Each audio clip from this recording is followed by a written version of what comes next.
Hello and welcome back. It's now late January and I'd like to give my first start of the year update on how things have been going with the Printilizer densitometer project. So I kicked off the year by finalizing the design of the printed circuit board for what I hope to be the final pre-production prototype and finalizing the design of the 3D printed enclosure. Both of those have since been sent off for manufacture, and I should have them back and ready for assembly probably within the next week or two. I've also been ordering a lot of components, trying to stock up on everything I need, not just to get through the pre-production prototypes, but hopefully enough, at least electronic components, to get through the first production batch later this year. Given the ongoing semiconductor shortages and the fact that some components could be risky and some are cheap enough there's no reason to hold out on, I just decided to go ahead and stock up as much as I could. So at this point, save a few minor bits that I still need to make some decisions on, I actually have enough components to assemble the first full production batch of circuit boards, which is actually pretty good.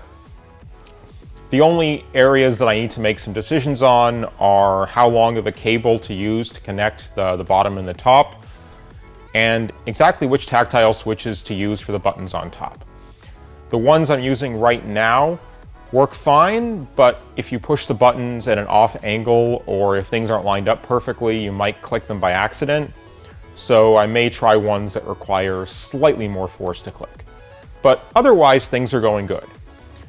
In addition to that, I've also ordered and received another batch of graphic overlays just to deal with minor tweaks to the design of the latest version. And also, I've ordered a batch of calibration references that I'll be able to use to package with some of the early evaluation units. In any case, at this point, I'm mostly at a stage of the process that I would call hurry up and wait. And that's probably good because this month has had its fair share of disruptions for reasons I shouldn't need to go into.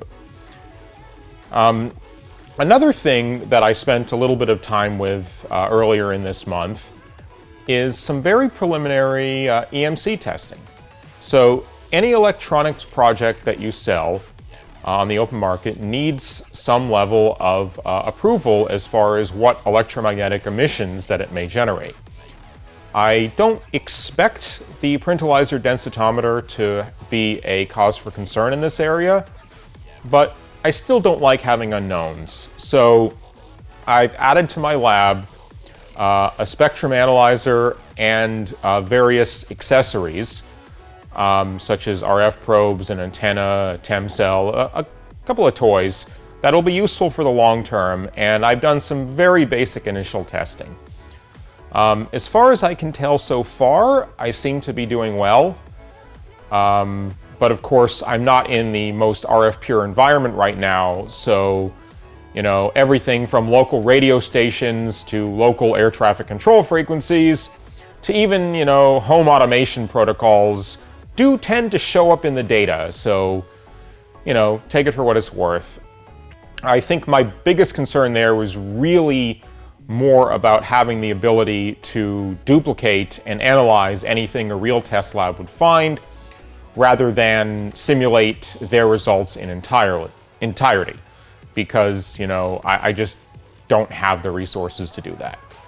So that was sort of an interesting experience and be nice to have for future projects. Another thing that I'd like to talk about a little bit that I spent some time working on, and I've been working on this for the past month or two, is a variety of assembly jigs that I've concocted.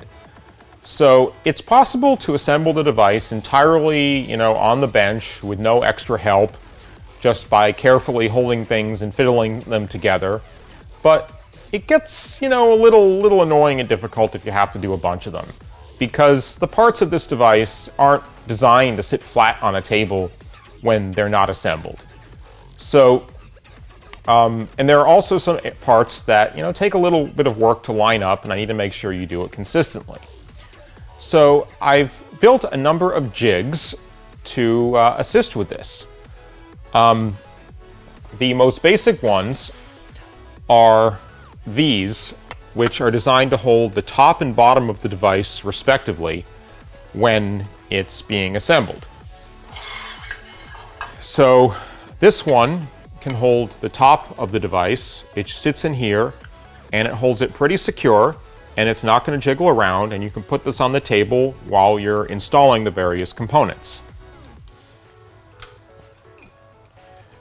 This one here holds the bottom of the device in a similar way, which is useful again because you have to screw various things and install various parts into here, and it helps hold it steady. Another component that I've put together that is probably less necessary if you're just doing one, but more if you're doing a lot, is this little spring trimmer jig. So the two halves of the device have these torsion springs that hold it open, so you can push it closed and it snaps back open. And the tines from those springs are kind of long. And on the bottom, if I let them be their full length, they would stick out of the bottom of the device. So if you're just building one, you install them into the base, flip it over, get a rotary tool, and just cut off here and here. But that's not the safest way to do it if you're building a lot. So I made this little jig where you can put a whole bunch of the springs, line them up in here, then you close it up, have this on the table, get out your rotary tool, and just all at once. And that should help a lot. Some other jigs that I put together that will also be useful are for lining things up. That would be these. So this one, there's this graphic overlay that goes on the top of the device, which is essentially a polycarbonate sticker, and you have to stick it in the right spot.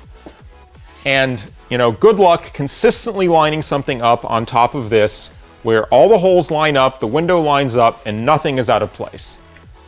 So the advantage of this is you take the graphic overlay, put it on there, and then take this and press it down right on top, and it perfectly lines it up every time.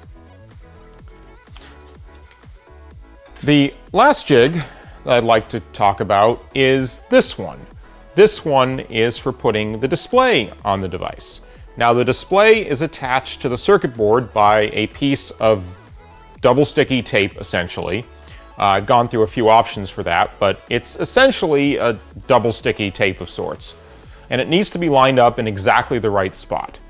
So the way this works is you put the display here, you have the double sticky tape either on the display or in reality on the circuit board. Then you press the circuit board down on top and it makes sure everything goes in with the perfect alignment. Again, a very important thing for consistency. So those are the jigs that I've put together to help with this project. I don't know if I'll need more, maybe ones just to help screwing the thing together, but that's basically what I need. So in any case, the plans from here on out, with any luck, I should have the first prototypes of this final pre-production version assembled either the end of this month or more likely the beginning of next month. Then I need to start updating the software. Then I'm going to be doing a couple of things together. Probably want to schedule some initial EMC testing, maybe just an informal pre-scan because production's still a ways off, just to know that everything is on track. And then hopefully I'll assemble more prototypes, because what I would really love to do is to actually start distributing these to people for testing and evaluation by those other than myself. Whether this is friends or other YouTubers, I'm not sure yet, but I need to have enough devices that I'm comfortable sending them out, given that I'm not going to be sending them out to somebody who lives down the street from me. Now, if you're wondering when production is actually going to happen on this device, right now there's two components that I can't just get on short notice. I have orders in place for both of them. One of them is the actual button caps that I plan on using for the real device. They're a little bit shorter than the ones you've seen on all my prototypes. Those have been ordered and will hopefully ship sometime in March, but I just keep getting updates from Mouser once every week or two with no real changes, so that's still a question mark. The other more important long lead component is the chips that are used to actually run the light source in the device. These are, very cheap chips, but they're also sold out everywhere. And there are brokers that will sell them for a lot more than they're worth, but that's best avoided. So my order for those currently is scheduled to ship all the way in August. I hope it doesn't take that long, but we'll see what happens. However, I have enough on hand to get through all the current prototypes, so with any luck, I should be good for now, but don't expect me to ship in quantity until later this year. So that's where things stand at the moment. Hopefully I didn't mumble over myself too much, but that's the beginning of your update. And if you have any questions, feel free to comment below. As always, I've included all of our various social links, and I look forward to bringing this product to market. See you later. Bye.